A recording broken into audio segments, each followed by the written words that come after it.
If you're thinking about raising money online for your startup, pause for a moment. Crowdfunding isn't just about posting your ideas, your opportunities online. In many cases, it's a regulated securities offering. Before you start telling people about your opportunity, your business, your raise, let's break down what crowdfunding really means and what founders need to know before they get launched. Crowdfunding simply means raising money from a group of people within a network that you don't know. That could be your customers, your supporters, or even people that you've never met who believe in your mission. But here's the part that many founders miss. Not all types of crowdfunding are the same, and only some of them are regulated, but the ones that are, really important to stay within the bounds. There are different types of crowdfunding. As an example, debt crowdfunding, where you're bringing together people to become your lenders, often with a payback of interest. Alternatively, there's equity crowdfunding, ownership crowdfunding.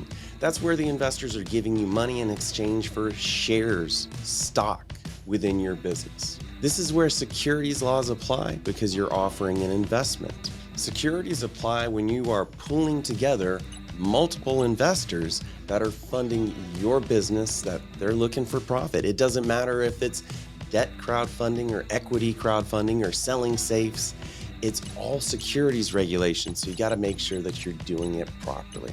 When you're offering an investment opportunity, passive investors looking for a profit from your effort, even if it's a small amount, you're still dealing with securities regulations. And once that's involved, there's a lot of rules and regulations to protect investors that you have to pay attention to. These rules affect what you can say, what you have to provide, how the documents are prepared, and what needs to be filed with the SEC or the states before you get launched. Many founders accidentally break these rules simply because they don't know the rules, don't realize that crowdfunding follows a different playbook and has different requirements than many other capital raising strategies. Let's talk about some of the most common questions that founders have. Number one, how much can I raise? It depends on the regulation, but with classic crowdfunding, it can be up to $5 million from everyone.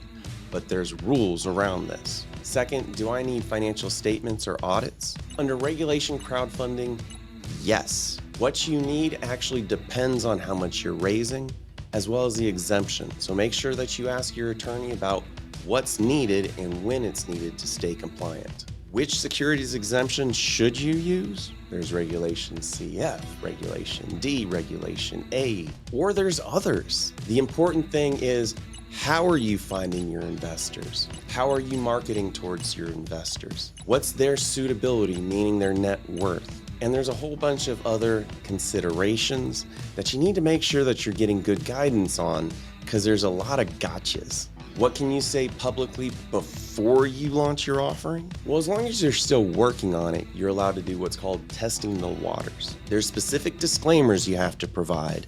Make sure that you get good guidance from your attorney before you say anything publicly about your opportunity and business offer.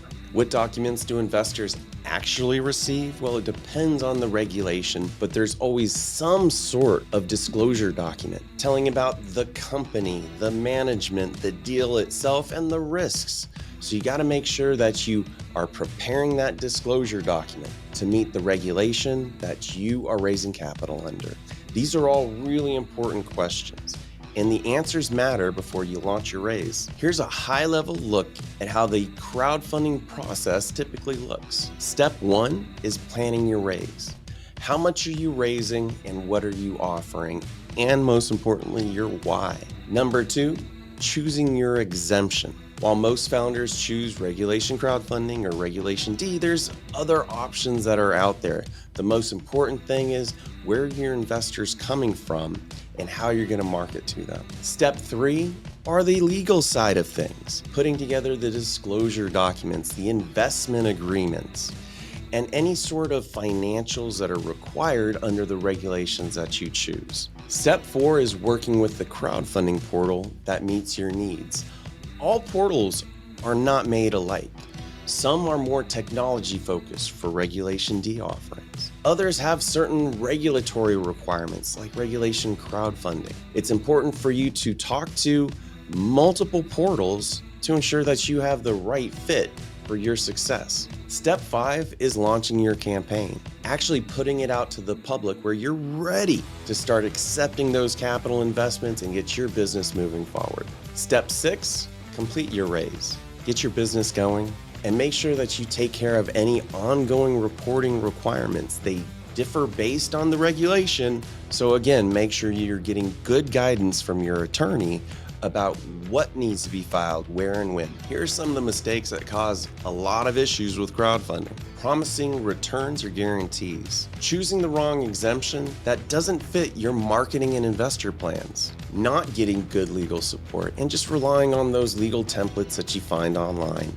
Those will get you in trouble. And making sure that you're preparing any of the disclosure requirements, such as if you need financials done. Any of these mistakes can slow down your raise and even stop your campaign entirely. But the biggest concern is the risk that it puts on you and your business to be able to continue successfully. At Crowdfunding Lawyers, we're here to help founders understand crowdfunding, approach it the right way, and to avoid the common legal pitfalls so that you can raise with confidence and get moving with your business as quickly and successfully as possible.